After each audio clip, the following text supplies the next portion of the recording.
अगर आप जल्दी से प्रेगनेंसी कंसीव करना चाहते हैं तो आपको वहाँ पर कुछ इम्पॉर्टेंट चीज़ें ध्यान में रखनी है। उसमें से एक ये है कि जब आपके बच्चेदानी का मुंह खुला है, अगर उस टाइम पर आप रिलेशन रखेंगे तो एक दिन में आप प्रेग्नेंट हो जाएंगी।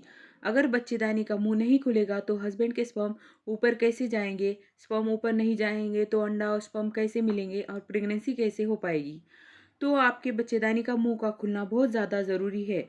अगर आप प्रेगनेंसी प्लान कर रहे हैं तो बच्चेदानी का मुंह खुलता कब है, आपको कैसे पता चलेगा कि एग्जैक्ट इसी दिन बच्चेदानी का मुंह खुलेगा। तो पूरे महीने में 2 बार बच्चेदानी का मुंह खुलता है।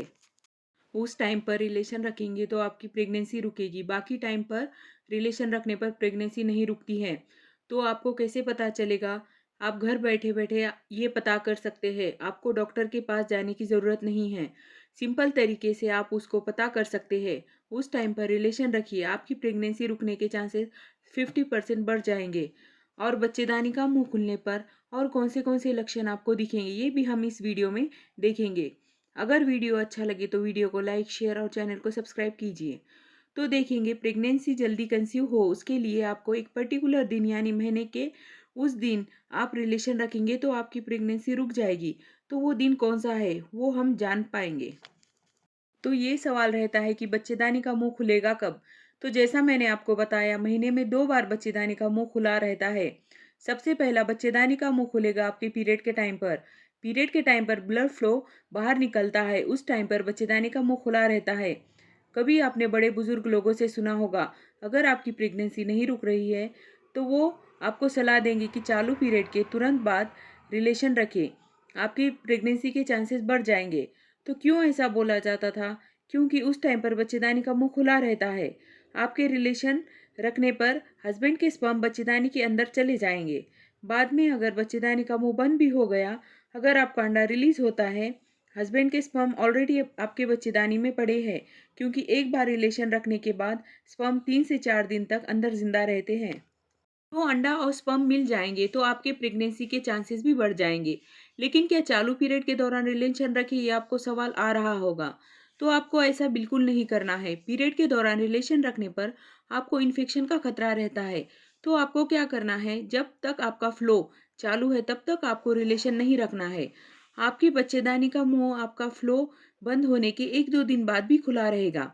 अगर आपको 3 दिन का फ्लो रहता है तो आप रिलेशन रखिए चौथे पांचवें दिन। अगर आपका फ्लो 5 दिन का रहता है तो आप रिलेशन रखिए छठे सातवें दिन। और कभी कभी क्या होता है, आखिरी टाइम पर अगर आपका 5 दिन का फ्लो है तो पांचवें दिन आपको हल्की स्पॉटिंग होती है, आप पांचवें दिन भी रिलेशन रख सकते हैं। तो आपको पांचवें और छठे दिन रिलेशन रखना है। वहां पर आपके बच्चेदानी का मुंह खुल जाएगा, हस्बैंड का स्पर्म ऊपर चला जाएगा और प्रेगनेंसी रुक जाएगी। दूसरा, वहां पर बच्चेदानी का मुंह खुला रहता है ओवुलेशन टाइम पर। जी हाँ, हमारी बॉडी की रचना ही ऐसी होती है कि उस टाइम पर आपके यूटेरस में ऐसे बदलाव होते हैं जिससे स्पर्म और एग मिल जाए।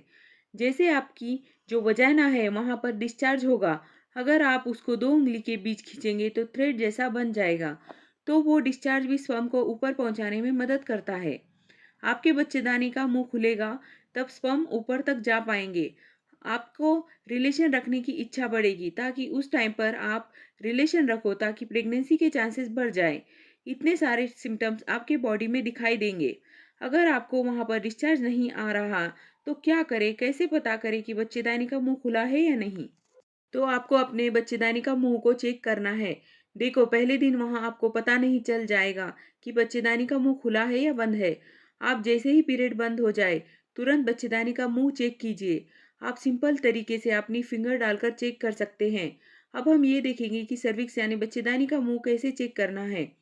आप जब नहाते हैं, नहाने के बाद का समय बहुत अच्छा होता है ये करने के लिए।